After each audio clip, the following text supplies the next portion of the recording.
Hey guys, I thought I'd give you a little update on what I've been working on. There's something I've been putting in my Jeep and I've never seen a video about it. It's the T1 Compressor by Westinghouse. So here's the compressor. It's made by Westinghouse. It was made to bolt on the side of the Jeeps and some of the other trucks. I think the CCKW and even the Dodge. But these are the Jeep mounts. It mounts to this plate down here. Mounts to the motor mount. And then you put two longer studs, like your ground stud, up on the front of the block to put this plate on here. But anyways, to get this sucker to work, there's a drive dog right here. And this is, they call it a clutch pulley. The pulley is direct driven off of the crank pulley with a dual main pulley. Those were mostly on the CJ Jeeps, but they developed in World War II for driving accessories. So to get this sucker to work, first you got to line up your drive dog with the drive pin, and you just kind of push it in. And then here, this part right here in the back, it's a counterweight with a spring, and when it's a centrifugal clutch, so when you start going high speed, it swings out, disengages, and that drive pin is spring loaded and it will pull itself back. So it'll disengage and then not run your compressor while you're driving. So on this side of the Jeep is the hose box, and inside is the hose. I don't have it mounted yet, and I don't feel like drilling holes in my GPW, so I'm going to be strategically welding a couple of plates on the bottom of it so that it will line up and screw in with some fender mounting bolts. So let's say you needed to put air in your tires, because this is part of the cross-country kit and it's made for airing down your tires. Originally it was for running 750 by 16 tires. I don't have those yet, but they're soon. So when you want to get air, you take this cap off.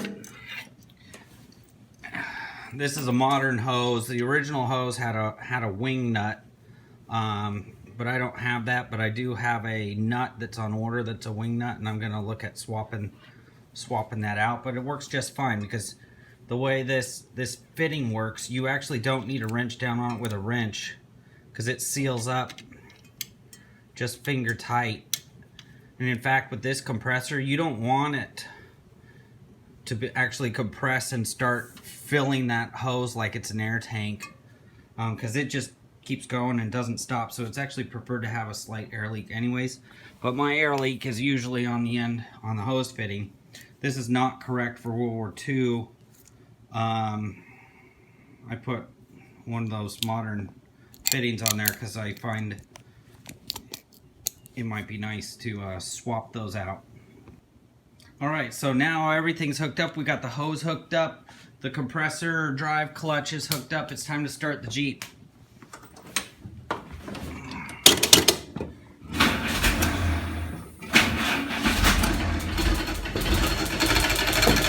it is, it's running.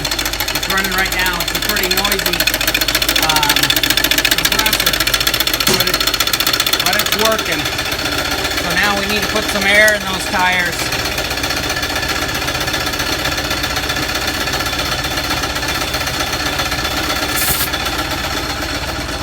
You can hear it get quieter when it's not under load.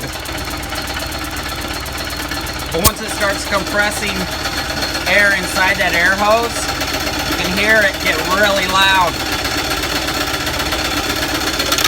And here, if it's time to disengage,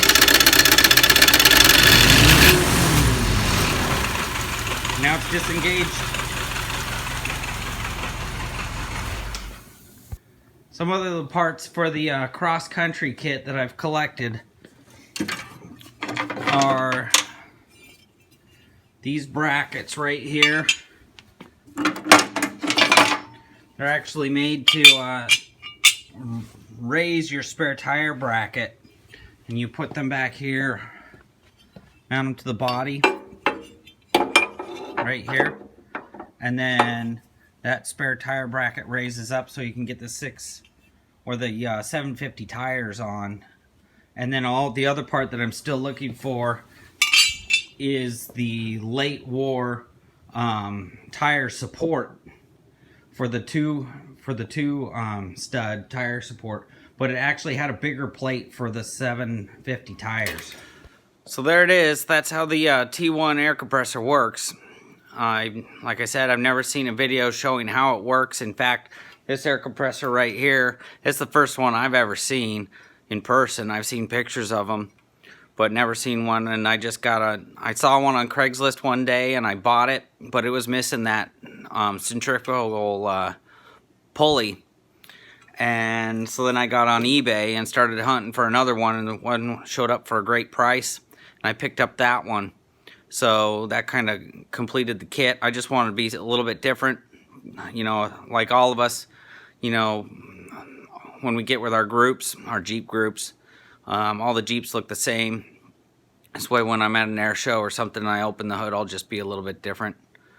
But that's it. Thanks for watching.